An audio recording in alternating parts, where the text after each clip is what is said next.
Yo, what's up everybody? Welcome to a brand new video. Alright, so this time guys, it's going to be my top 10 2013 films of the year. This list might actually include a couple releases that were released before that, we finally got a 2013 DVD release too. I know everyone's lists are kind of like this because it's kind of, how do you make these lists and, what do you leave on, or what do you put on and what do you leave off. But with that said, I thought 2013 was a really, really good year, actually. There was a lot of good films, whether it be, mainstream horror films or independent or just underground, whatever you want to call them. But yeah, there was a lot of films I actually didn't get a chance to see in this year, so, if you listen to the 22 Shots of Moods and Horror podcast, you already know what this list is, but I'm going to make this video for the people that, don't want to spend the 4 hours listening to the podcast and stuff, but, yeah, so I never got a chance to see Hatchet 3 this year, which is surprising to a lot of people. I've had a lot of people ask me, like, or comments saying they can't believe that, but that was one I really wanted to see. I never got a chance to. I never got a chance to see Frankenstein's Army. That was one I was really looking forward to. I just haven't been able to find the right price on it. I never got to see Insidious 2, The Curse of Chucky, You're Next. I never got to see Stoker. That was another one I was really interested in. Byzantium was another one that looked pretty damn cool. Sorry guys, I'm just kind of reading off here. I never got a chance to see All Hallows Eve, which looked really fucking good. And, among other films, there's quite a few other I never got to see, but I did get a chance to see quite a fucking few films this year, so, with that said, I'm just going to start off with a few, honorable mentions. First off, I want to mention one that I actually don't have a copy of, which is Under the Bed. I thought that was a really fun creature feature film. I thought the effects were awesome. I thought it was really well done. Just a great kind of atmospheric film. I thought it was fun. Next up is another film, a film called Grabbers. This one's from, I think this is like an Irish film. Yeah. This was a fantastic creature feature. It was it blew my socks off actually, because it was so hard to leave it out of my top 10 because I just loved it so much, but I didn't really know what to expect from it. I didn't really have that high expectations. I thought it was going to be pretty average, but it just came through with the goods, man. It was really fucking fun. So I highly recommend Grabbers. That was a good one. Another one that just took me by full surprise was the made-for-TV chiller film called Chilling Visions, The 5 Senses of Fear. I really enjoyed this anthology film. I thought it was great. I loved how all the the segments kind of came together towards the end and stuff. And just a very cool idea, 5 segments based on the 5 senses.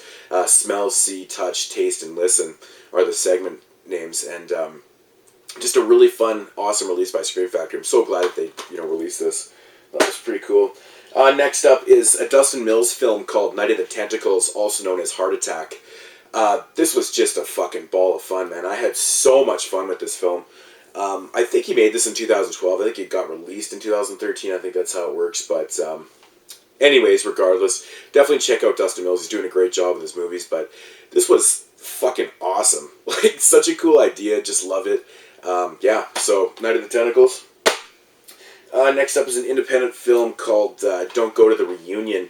Basically kind of like a homage to, 80s slasher films with a 90s twist, I guess is a good way of putting it. Yeah, lots of references. All the kills are based off of other film stuff. I know that doesn't really sound like the greatest thing in the world, but it was a lot of fun, and the second that they mentioned Killer Party in this film, I almost shit. I thought that was awesome that they mentioned that film, so, but yeah, just, it's a really short film, though. I think it only runs like 70 minutes or something, but yeah, Don't Go to the Reunion. And last up for, I didn't have this one in my podcast, but I actually forgot to mention this in the podcast. I think I forgot to mention the podcast, I'm not sure, but the Crystal Lake documentary, Crystal Lake Memories documentary. Now, this is just awesome, man.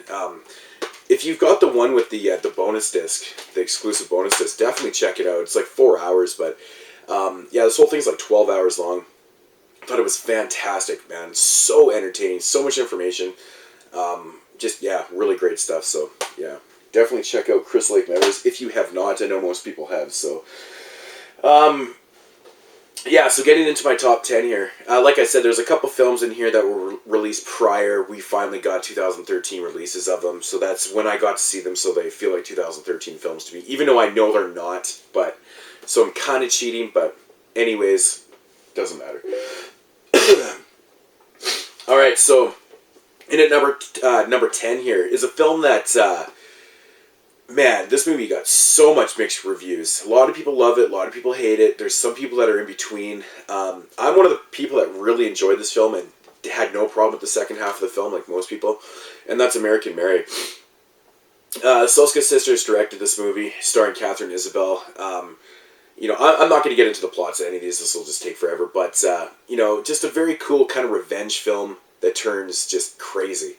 I don't know, man. I just love the feel of this film. I just love the fact that, her revenge is kind of justified, I guess, in a way. But, the shit kind of gets a little crazy. I can see why some people aren't really feeling this movie a lot. But I think it's almost artsy in a way, and it's really weird. Some of the characters in this movie are just fucking bizarre looking. I mean, if you've seen the film, you know exactly what I'm talking about. But I don't know, great performance by Catherine Isabelle. I thought that she really held it down, and I enjoyed the ending. So what can I say? American Mary. Next up at number 9 here is a mainstream film that I heard a lot of hype about. I didn't get a chance to see it in theaters, and I don't even know if I would have went to the theater to see. Even though I'm a fan of the director, I don't know, sometimes these mainstream movies that get hyped up so much, I'm just like, I'm so let down. But this one actually kind of took me by surprise. I was really amazed with this movie, to be honest. And number 9 is The Conjuring. James Wan directed this film, and I thought he did a really, really great job with this. It's just a prime example of a film a movie you can make without gore, and just, and the scares in this movie I thought really well done. I watched the special features, and James Wan even said that he took out some of the scares that were written in the script, to kind of build up the other ones, which I thought was very honorable of him. Just kind of, it's very cool, man. He's not trying to overdo it at all. But, I thought it was really well acted. I thought it was creepy. And, it actually did make me jump in one part. So, I mean, that's always a plus. But, I don't know, I just had a lot of fun with it. I thought it was really well done, and these movies are so hit and miss, these type of paranormal, haunted house kind of deals and stuff, possession films. They're very hit and miss with me, but this one was well done. I give it props. So, number 9, The Conjuring. Number 8 is another Dustin Mills film. This is his newest release, and in my opinion, this might be his best film to date, his best made film, and that is The Ballad of Skinless Pete. This movie really fucking blew me away. I've been a really big fan of Dustin Mills since he put out the Puppet Monster Massacre. But in my opinion, he just keeps getting better and better with his films. Like, this one's got really good effects, a really cool storyline. It runs about 80 minutes, which is perfect. And it's a very unique film. Very different. Like, all Dustin Mills films have these very unique kind of storylines, and he's never really, his films don't really lump into, typical films. So yeah, Dustin Mills' Ballad of Skinless Pete. I highly, highly recommend this film. I could not say enough good things about this. Definitely check it out. Support your indie directors, and big ups to Dustin Mills. So awesome film. Next up at what number am I on? Number 6 here. Yeah, number 6, and this is one that actually I believe came out in 2012. It had a UK release because it is from the UK. Got released in 2013 by Scream Factory, and it's the zom-com called Cockneys vs. Zombies. I'd heard a little bit of buzz about this film, and I really didn't have a lot of interest in seeing it because I was like, you know what, this movie's from the UK, it's going to be just like Shaun of the Dead, it's going to be ripping off Shaun of the Dead and fucking blah, blah, blah. Shaun of the Dead, of course, doesn't really sit too well with me. But I was highly amazed at how much I like this movie, not only because it's released by Scream Factory, but I just this movie's so much better than Shaun of the Dead, in my opinion. I just had so much more fun with this. I thought the storyline was hilarious, these guys trying to save their parents and stuff from this old fogey's home, but the old people in this film are so funny. It's legitimately funny, and it's entertaining. I don't know, I just had a lot of fun with this movie, man. I thought the way the outbreak started kind of reminded me of Return of the Living Dead, that opening scene, just for some weird reason, just the way it went down just reminded me of Return of the Living Dead. But I don't know, this was a fun movie overall, great effects in it, great characters, fun characters actually, and just a blast all the way through. And another film that, just it doesn't get old. I've watched this movie 5 or 6 times this year, and fun film. Definitely check out Cockneys vs. Zombies if you haven't checked it out. So that was number 6. So number 5 is the Canadian film directed by David Cronenberg's son, Brandon Cronenberg. This is his directorial debut, and it's called Antiviral. Now, this one I know has been kind of, not criticized, but kind of, it's talked about a lot on the fact of, is it a horror film or is it not? I think definitely it's a horror film. This idea is just so bananas, about people getting injected with celebrities, diseases or whatever you want to call them. But yeah, it's basically about this character that works in this facility that is kind of almost like illegally slanging these viruses and stuff on the black market and stuff, and shit kind of goes crazy for him. But it's just such a weird idea. I love the way this movie's shot. It looks so vibrant. The whites are beautiful. So when you see blood in this, it just really stands out. It's awesome. The lead character, the lead actor in this film, what's his name? I always forget his fucking name. Caleb Landry, I think is what his name is. Does an amazing job. Should get, a nod for Best Actor of the Year. But an overall really weird fucking movie that just really sticks out in my opinion. Antiviral. Another one we talked about on the podcast. And at number 5... No, that was number 6, I should say. What am I doing here? 10, 9, 8, 7. That was number 6. Antiviral is number 6. Now at number 5. Number 5 is a sequel that, wow, I wasn't really expecting it to be better than the first one. I really liked the first movie. I know a lot of people it's kind of hit and miss with, but this one, in my opinion, actually turned out to be better for me. It has less shorts. It has one less short, and I just thought this one was just stronger, and that's VHS 2. I thought the second short on here, the one with the zombie, the biker, and the head cam and stuff, I didn't think it was the greatest one in the world, but I thought it was pretty good. Jason Eisner's skit, or short at the end, the one with the alien invasion, is just fucking bananas, man. And the one before that, directed by, what's his name? Timo, I don't know. But the one with the cult. So if you've seen this movie, you know what I'm talking about. That shit is just batshit fucking crazy. But overall, this movie it really stands out to me. I thought the shorts were really well done. The wraparound story, once again, just like the first one, isn't the strongest thing in the world. But at the same time, it's not really about the wraparound story. It's more about the shorts that, make up the wraparound story. And I just thought the last two in here were probably the two strongest ones out of the whole VHS franchise. But, that's just my opinion. I know some people didn't like this one as much as the first one. And but, if you did, then, much props. Because I agree. I think this one is a little stronger. But even though I really enjoyed the first one. But, I don't know, VHS 2, it was fun. So, yeah, that was number 5. Number 4 is a film, again, that has so much mixed reviews. You either love it or you hate it. It just seems to have that type of appeal to people. I can totally see why people dislike this movie. And I can also see why people really love this movie, too.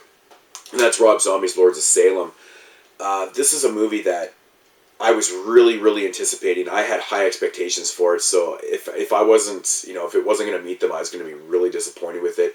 It didn't let me down, though. It's kind of what I expected from it. Visually, I thought was really amazing. And that was kind of the one big critique that people had about this movie, is that visually it kind of reminded them of The Shining, just, shit like that. But I don't really have a problem with that. I think he did his own thing with it.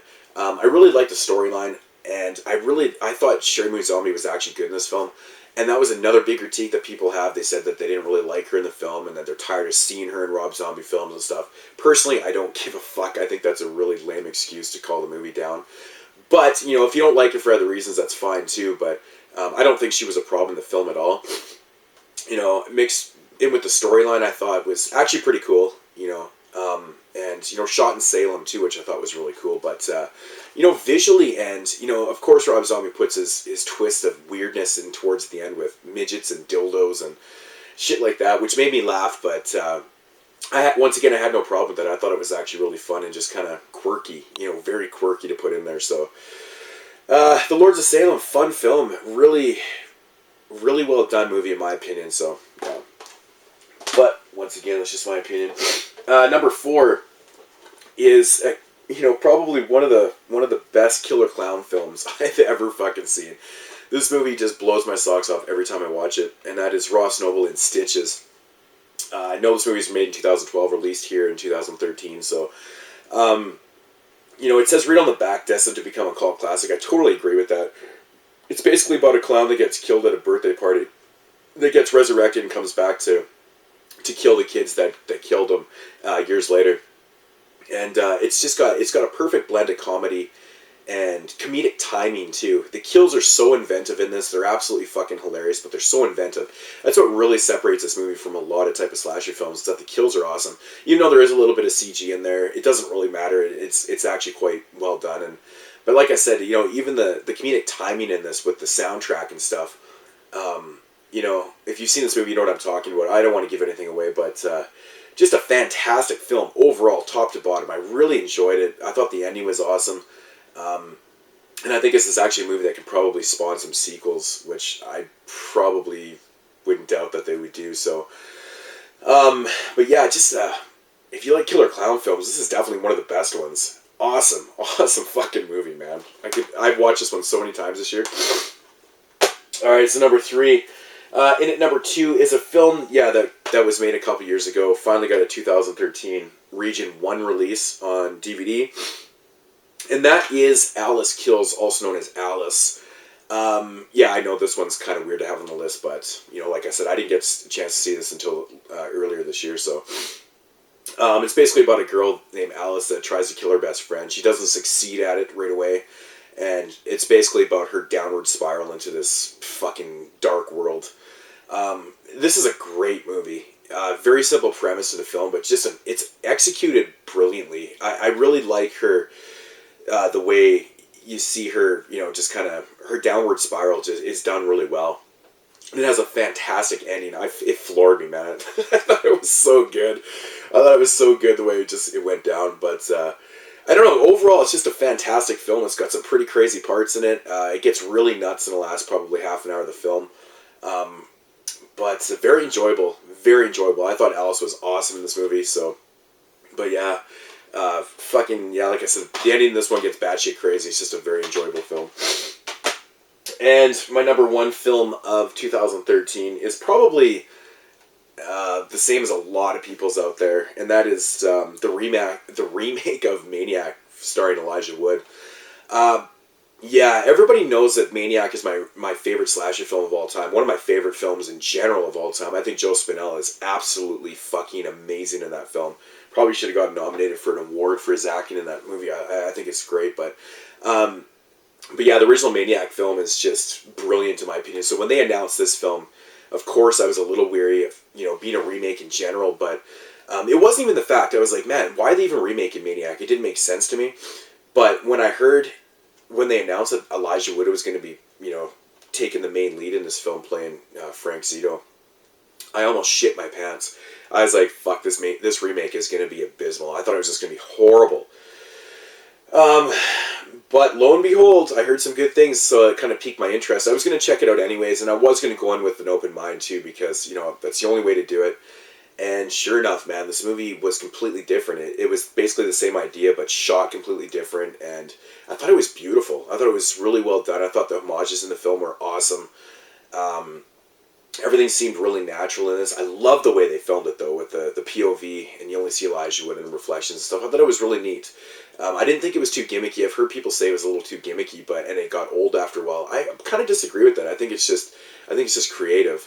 I thought Elijah Wood did a great job. Like, I was a little worried about his stature too, him being so small and skinny and just not really his appearance doesn't seem frightening. But I think that's what works in this movie also too, because Joe Spinell was a bigger guy that he's rough on the exterior, but so that really was kind of freaky about him. But Elijah Wood, I thought he did a great job in this, and the gore was fantastic in this. I know people have criticized the scalpings in this movie to be, that's not how it would go down. Well, of course, but whatever. I mean, there's some pretty crazy parts in this. I love the part in the film where Elijah Wood he's piecing together one of his mannequins with one of the scalps, and he's talking to the mannequin saying, you know, this is going to hurt a little bit. And he's talking really calm. He's like, this is going to hurt a little bit. And he's stapling in the scalp into this mannequin's head. And he does it, and then he does it a couple times. And by the third time, he's like, yeah, this is the final one. And just the way he's talking is just fucking, I don't know, man. I thought it was very comical, but very well done. It just, you know, kind of adds to the, you know, the creepiness and the psychoticness of, you know, of his character. But yeah, Maniac. I loved it. I thought it was really brilliant. It's got a great soundtrack. That's another thing that just really sticks out about this film is the soundtrack. It's just fucking awesome. So, yeah, I mean, okay, Maniac number 1. So that is my top 10 list. In at number 10 was American Mary.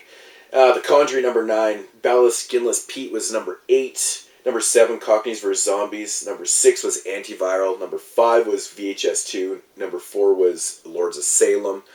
Number 3 was Stitches. Number 2 was Alice Kills. And of course, number 1 was Maniac. So that is going to round out my top 10. And I had a couple of honorable mentions in there too. So definitely check out Grabbers, man. That movie was fucking awesome. If you haven't seen that and you're a little weary on it, definitely check out that movie. I highly recommend it. I thought it was fantastic. Just really well done film. And the main lead, the girl in the film, she was fucking cute. Very cute. Loved her in the film. But anyways, guys, that's going to do it for my top 10 2013 horror films. The 2013 releases, anyways. I might do a video of my top 10 releases of 2013. So films that were just released in 2013. So that covers, you know, every year. I'm thinking about it because I got some pretty cool releases. So anyways, guys, Mood616 signing off. Thank you for watching and subscribing and commenting. Peace out, homies.